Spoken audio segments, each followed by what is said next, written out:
Morning दोस्तों, स्वागत है आप सभी का हमारे YouTube channel Khurshid study classes में। दोस्तों, आज हम बातचीत पाठ है जो कि निबंध है। बालकृष्ण भट्ट इसके राइटर हैं, इसके लेखक हैं। इसी को हम आज पढ़ेंगे। अगर हमारे पिछले वीडियो को आप नहीं देखे हैं तो आप ज़रूर देख लें, क्योंकि लेखक परिचय, बालकृष्ण भट्ट का जन्म कब हुआ, उनका मृत्यु कब हुआ, उनका जन्म स्थान क्या है, ये सब बातें उस वीडियो में हमने बता दी है आप सभी को। आज बातचीत पाठ हम आप लोग को पढ़ाने जा रहे हैं। अगर आपके पास किताब हो तो आप किताब देख सकते हैं, नहीं तो हम पढ़ा रहे हैं, केवल आप लोग सुनिए। सुनने मात्र से ही ये चैप्टर सब्जेक्टिव और ऑब्जेक्टिव के लिए सही रहेगी। चलिए शुरू करते हैं। इसे तो सभी स्वीकार करेंगे कि अनेक प्रकार की शक्तियाँ जो वरदान की भांति ईश्वर ने मनुष्य को दी है, उनमें वाक शक्ति भी एक है। देखिए, बालकृष्ण भट्ट बातचीत पाठ के अंदर ये बता रहे हैं कि इसे तो सभी स्वीकार करेंगे, अनेक शक्तियाँ तो वरदान की भांति ईश्वर ने मनुष्य को दे ही दिया है, लेकिन इसमें सबसे बड़ी वाक शक्ति भगवान ने मनुष्य को प्रदान की हुई है। आगे देखिए, यदि मनुष्य की और इंद्रियां अपनी अपनी शक्तियों में अविकल रहती और वाक शक्ति मनुष्य में न होती तो हम नहीं जानते कि इस गूंगी सृष्टि का क्या हाल होता। सब लोग लुंज पुंज से हो मानो कोने में बैठा दिए गए होते, और जो कुछ सुख दुख का अनुभव हम अपने दूसरी इंद्रियों द्वारा करते हैं, उसे अवाक होने के कारण आपस में एक दूसरे से कुछ न कह सुन सकते। इस वाक्य शक्ति के अनेक फायदे में स्पीच, वक्ता और बातचीत दोनों हैं, किंतु समुच से बातचीत का ढंग ही निराला है। बातचीत में वक्ता को नाराज जाहिर करने का मौका नहीं दिया जाता है कि वह बड़े अंदाज में गिनकर पांव रखता हुआ पुलपिट पर जा खड़ा हो और पुण्य वाचन या नंदी पाठ की भांति घोड़ियों तक साहबान, मुजलिन, चेयरमैन, लेडीज एंड जेंटलमैन की बहुत सी स्तुति करावे और तब किसी तरह वक्तृता का आरंभ करें, जहाँ कोई मर्म या नोक की टुटीला बात करता। महाशय के मुख से निकली कि ताली ध्वनि से मारा कमरा गूंज उठा, इसलिए वक्तृता का संवाक दुर्गुट कोई ऐसा मौका अपनी वक्तृता में लाना ही पड़ता है जिसमें करतल ध्वनि अवश्य हो। वहीं हमारी साधारण बातचीत का कुछ ऐसा घरेलू ढंग है कि उसमें न करताली ध्वनि का कोई मौका है और न लोग के कहे उड़ाने की कोई बात ही रहती है। हम दो आदमी प्रेम पूर्वक संलाप कर सकते हैं, कोई चुटीली बात आ गई, हंस पड़े। मुस्कुराहट से होठों का केवल फड़क उठना ही इस हंसी की अंतिम सीमा है। स्पीच का उद्देश्य सुनने वालों के मन में जोश और उत्साह पैदा करना है। घरेलू बातचीत मन रमाने का ढंग है। उसमें स्पीच की वह बेकार हो धक्के खाती फिरती है। जहाँ आदमी की अपनी ज़िंदगी मज़ेदार बनाने के लिए खाने पीने, चलने फिरने आदि की ज़रूरत है, वहाँ बातचीत की भी आपको अत्यंत आवश्यकता है कि नहीं। अगर मनुष्य एक दूसरे से न बातचीत करता तो ये पूरी सृष्टि गूंगी पड़ जाती। बालकृष्ण भट्ट ये बता रहे हैं अपने पाठ के अंदर। जो कुछ मवाद या धुआं जमा रहता है वह बातचीत के जरिए बनकर बाहर निकल जाता है। 12th क्लास बोर्ड एग्ज़ाम में ये पूछेगा कि मवाद या धुआं, यहाँ पे मवाद या धुआं जमा रहता है वह किस के जरिए भाप बनकर बाहर निकलता है। तो आप लोग बताइएगा बातचीत।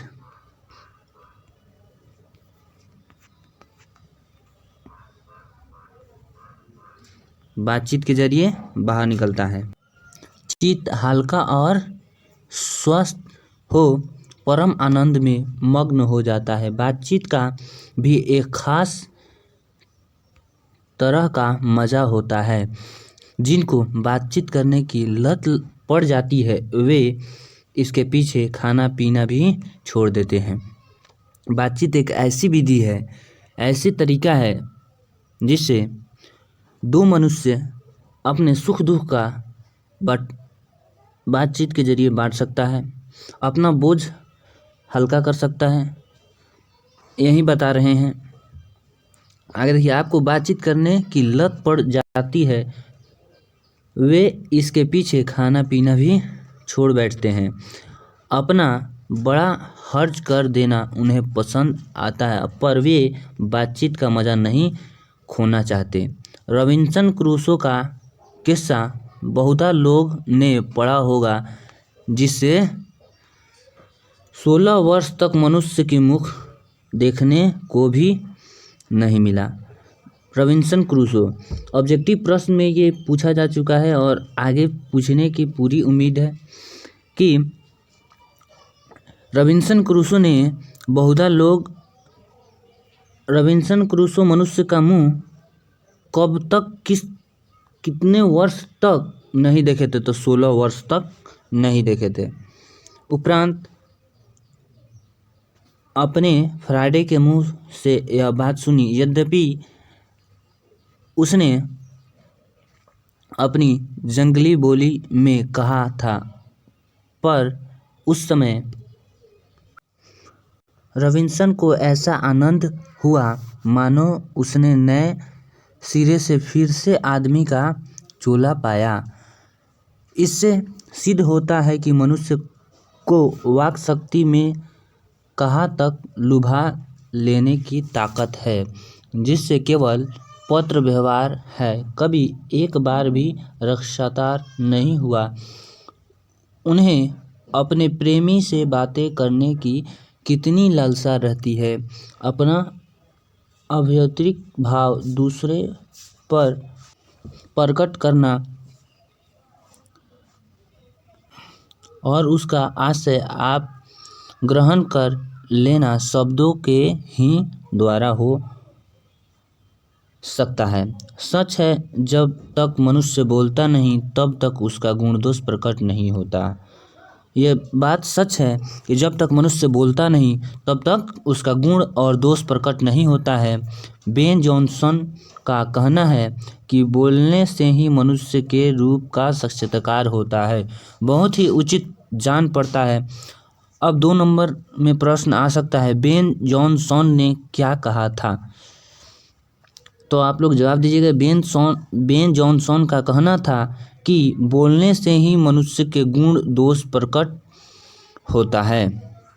आगे देखिए, इस बातचीत की सीमा 2 से लेकर वहाँ तक रखी जा सकती है जहाँ तक उसकी जमानत, मोटिंग या सभा न समझ ली जाए। एडिसन का मत है कि असल बातचीत सिर्फ 2 व्यक्तियों में हो सकती है। एडिसन, इसे याद रखना है, ऐड मीन्स जोड़ देना। जोड़ने के लिए हम दो संख्या या दो व्यक्ति या दो वस्तु को रखते हैं तभी जुड़ता है, इसलिए हम लोग को याद रखना है एडिशन यानी जोड़ना। अब 2 नंबर में प्रश्न आ सकता है कि एडिशन का मत क्या था, बताइए। एडिशन का मत यही था कि असल बातचीत सिर्फ 2 व्यक्तियों में हो सकती है, जिसका तात्पर्य यह है कि जब 2 आदमी होते हैं तब अपना दिल एक दूसरे के सामने खोलते हैं। जब 3 हुए तब वह 2 की बात कोसों दूर गई। कहाँ भी है कि 6 कानों में पड़ी बात खुल जाती है, यह कि किसी तीसरे आदमी के आ जाते ही यह तो वे दोनों अपनी बात से निरस्त हो पड़ते या उसे निपट मूर्ख आसानी समझ बनाते लगेंगे। जैसे गर्म दूध और ठंडे पानी के 2 बर्तन आपस में सटा के रख जाए तो एक का असर दूसरे में पहुंचता है कि नहीं। अर्थात दूध ठंडा होता है, पानी गर्म। वैसा ही 2 आदमी पास बैठे हो तो एक का गुप्त असर दूसरे पर पहुंच जाता है, चाहे एक दूसरे को देखे भी नहीं। तब बोलने को कौन कहे, एक के शरीर को विद्युत दूसरे में प्रवेश करने लगती है। जब पास बैठने का इतना असर होता है तब बातचीत में कितना अधिक असर होगा, इसे कौन न स्वीकार करे। अब इस बात को 3 आदमियों के साथ देखना चाहिए। मानो एक त्रिकोण सा बन जाता है। तीनों चिन्ह मानो 3 कोण है और तीनों की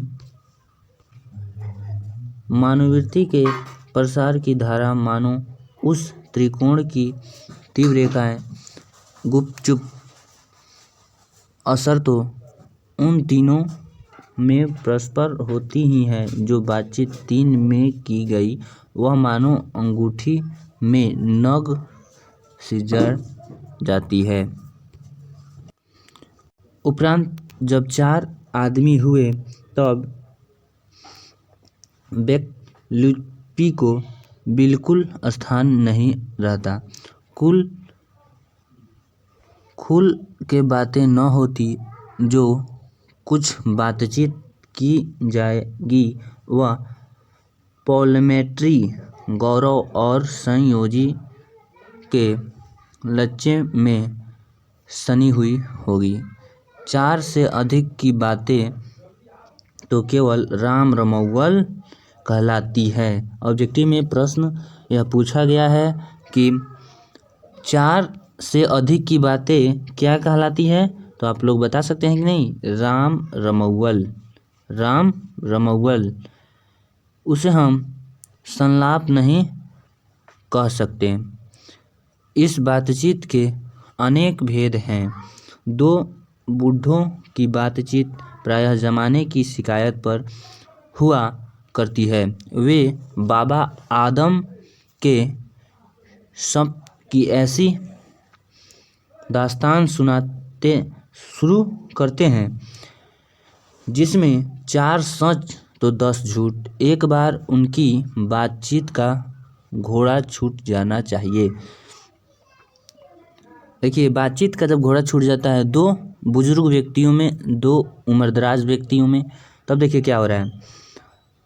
पहाड़ों बीत जाने पर अंत न होगा, यानी बहुत समय बीत जाने पर भी उनके बात का अंत नहीं होगा। अंग्रेजी राज्य प्रदेश और पुराने समय की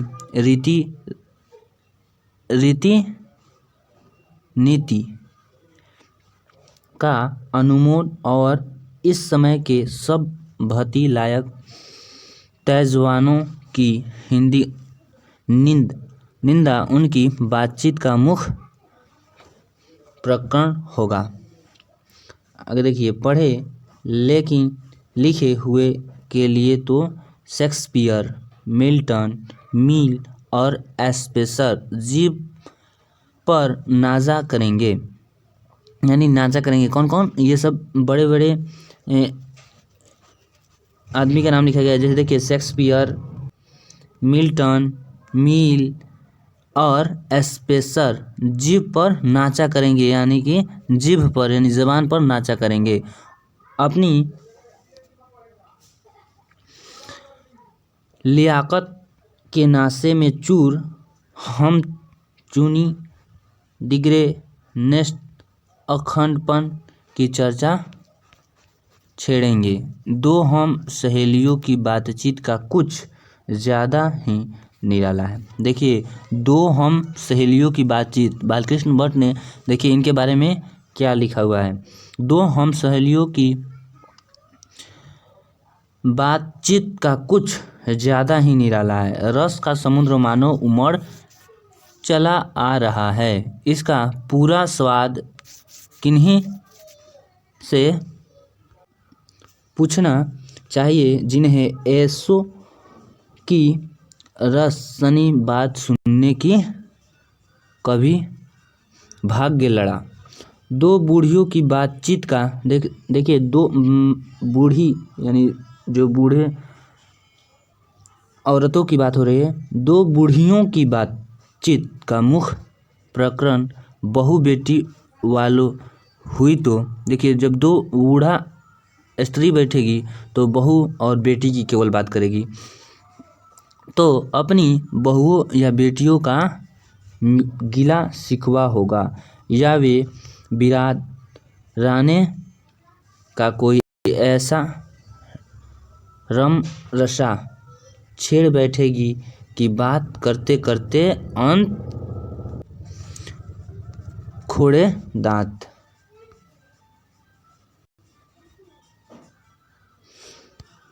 चलिए अब आगे चलते हैं हम। खोड़े दांत निकाल लड़ने लगेगी। लड़कों की बातचीत खिलाड़ी हुए तो अपनी अपनी तारीफ करने के बाद वे कोई सलाह गाढ़ेंगे जिससे उनको अपनी सौतानी जाहिर करने का पूरा मौका मिले। स्कूल के लड़कों की बातचीत का उद्देश्य अपने उस्ताद की शिकायत, देखिए स्कूल वाले बच्चे अपने उस्ताद की शिकायत करते हैं। वहीं खेलने वाले लड़कों की बातचीत खिलाड़ी हुए तो अपनी अपनी तारीफ़ करेंगे, लेकिन वहीं पढ़ने वाले स्कूल वाले लड़कों की उद्देश्य देखिए अपने उस्ताद की शिकायत, तारीफ़ या अपने सहपाठियों में किसी के गुण अवगुण का कठोरा कथन होता है। देखिए अपने साथी का वह गलत कमेंट करेगा। पढ़ने में कोई लड़का तेज हुआ तो कभी कभी अपने सामने दूसरे को कुछ न निरेगा। सुस्त और बोधा हुआ तो दबी बिल्ली का स्कूल भर को अपना गुरु ही मानेगा। इसके अलावा बातचीत की और कुछ सी किस्में हैं। राजकाज की बात, व्यापार संबंधी बातचीत, दो मित्रों में प्रेमालाप इत्यादि। हमारे देश में अशिक्षित लोगों में बतकही होती है। देखिए ऑब्जेक्टिव प्रश्न आ सकता है से अशिक्षित लोगों के बीच क्या होती है, तो बतकही। लड़की अकेले वालों की से एक एक आदमी बिछवाई होकर दोनों में विवाह संबंध की कुछ बातचीत करते हैं। उस दिन से बिराद वालों को जाहिर कर दिया जाता है कि अमुक की लड़की का अमुक के लड़के के साथ विवाह पक्का हो गया और यह रस्म बड़े उत्सव के साथ ही की जाती है। चंडूखाने की बातचीत भी निराली होती है। निंदान बातें करना के अनेक प्रकार और ढंग हैं। देखिए आगे चलते हैं।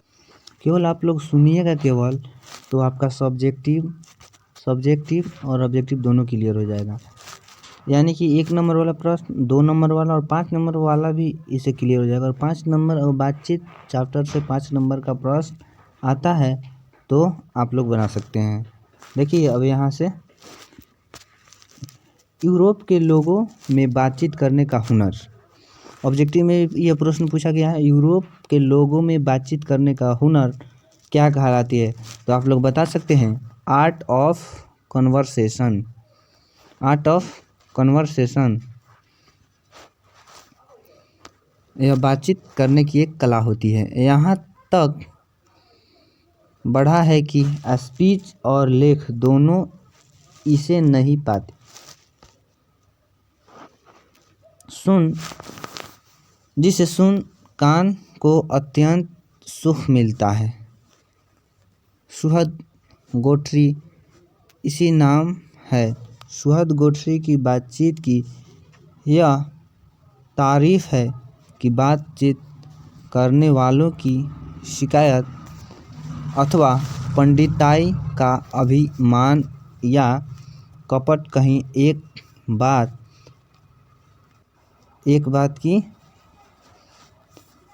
यह बात की तारीफ है। बात करने वालों के खिलाफ शिकायत अथवा पंडिताई का अभिमान या कपट कहीं एक बात में भी प्रकट न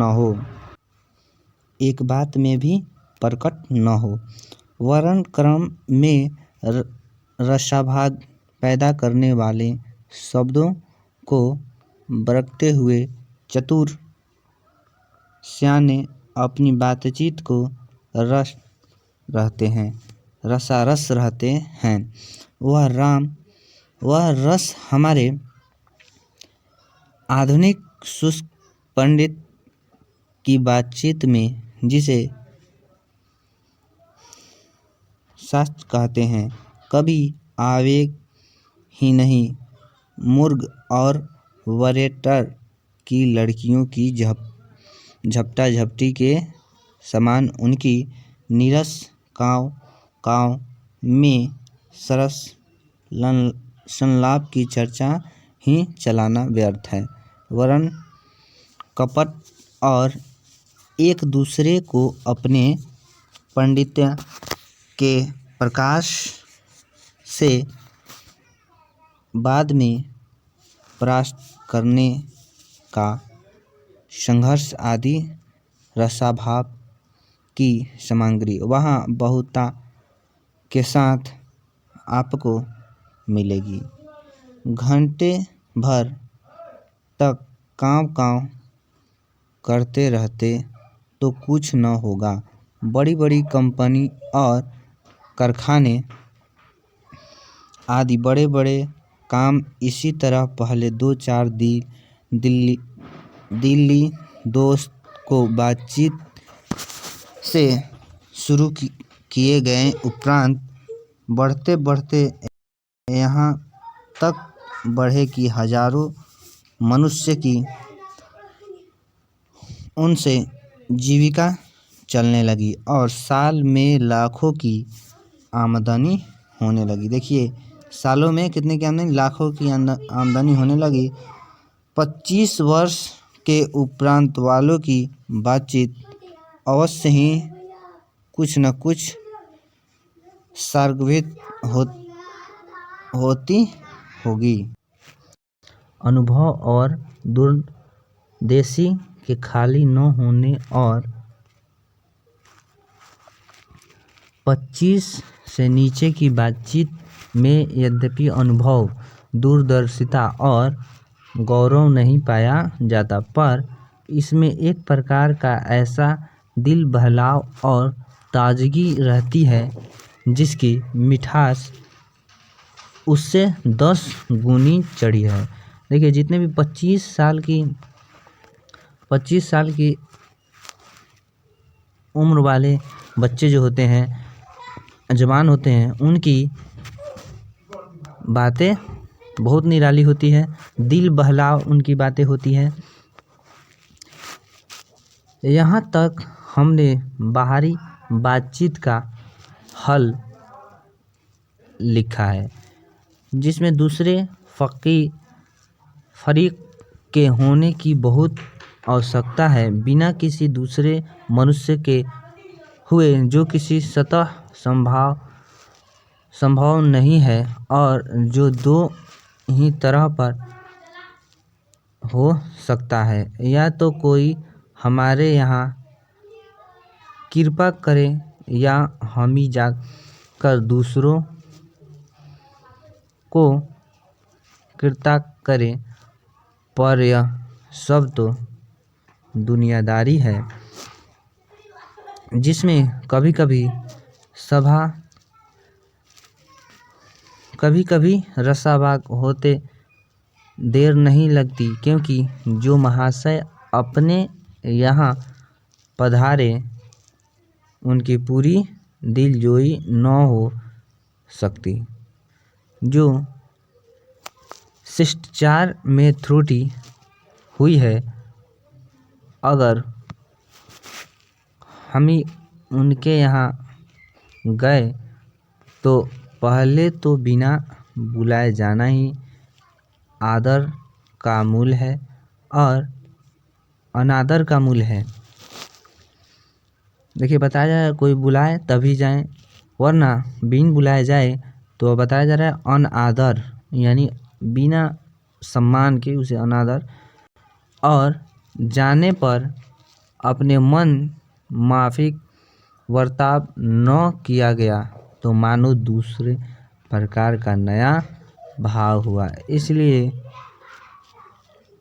सबसे उत्तम प्रकार बातचीत करने का हम यही समझते हैं कि हम देखिए बालकृष्ण बताना चाहते हैं। देखिए ये वाला लाइन आप लोग देखिए, ये ऑब्जेक्टिव के पॉइंट ऑफ व्यू से बहुत अच्छा है। देखिए क्या कर रहा है, वह शक्ति अपने आप में पैदा कर सकते हैं। कैसी शक्ति? वाक्य शक्ति पैदा कर सकते हैं कि अपने आप बात कर लिया करें। हमारी भीतरी मनोवृत्ति प्रतिरक्षण नए नए रंग दिखलाती है कि नहीं। कोई बातचीत किसी से करना नहीं चाहता। बालकृष्ण भट्ट बता रहे हैं कि अगर मनुष्य में यह गुण आ जाती से वह स्वयं अपने दिल का बात स्वयं समझ लेता तो बहुत अच्छा होता। वह नए नए रंग दिखलाती रहती है। वह प्रपंचात्मक संसार का एक बड़ा भारी आईना है। इसमें जैसी चाहे वैसी सूरत देख लेना कुछ दुर्घट बात नहीं है। अपने दिल के अंदर वे सब आदमी अपने से झांक कर देख सकता है, और जो ऐसा चमनिस्ता है जिसमें हर किस्म के बेल बूटे खिले हुए हैं, ऐसे चमनिस्तान की सैर में क्या कम दिल बहलाव है। मित्रों का प्रेम लाप कभी इसकी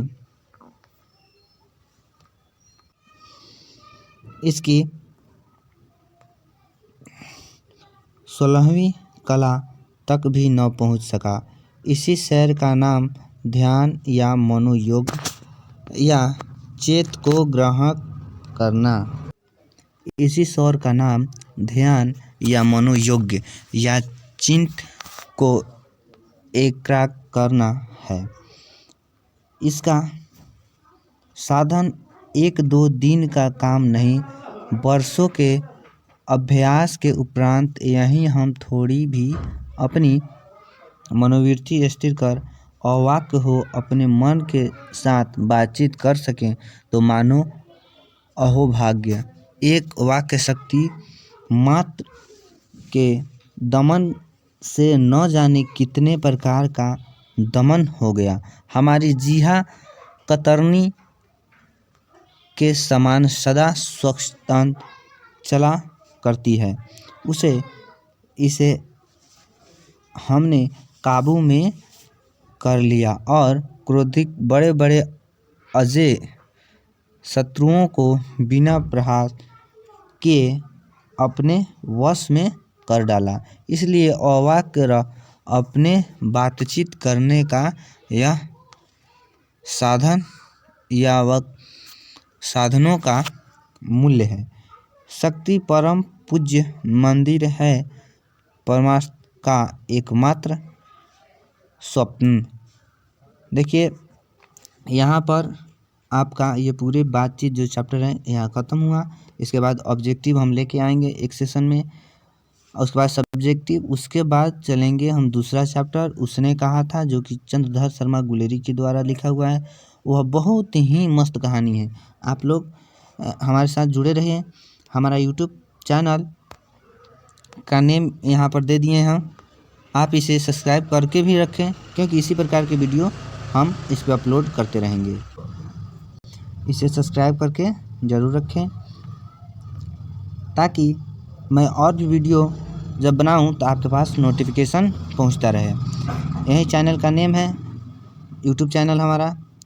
और यह वीडियो पसंद आए तो आप लोग लाइक और सब्सक्राइब कमेंट करना ना भूलें, क्योंकि आप लोग कमेंट कीजिएगा तब हम समझेंगे किस प्रकार के वीडियो आप लोग को चाहिए। आप लोग कमेंट करना ना भूलें, कमेंट करके ही जाएं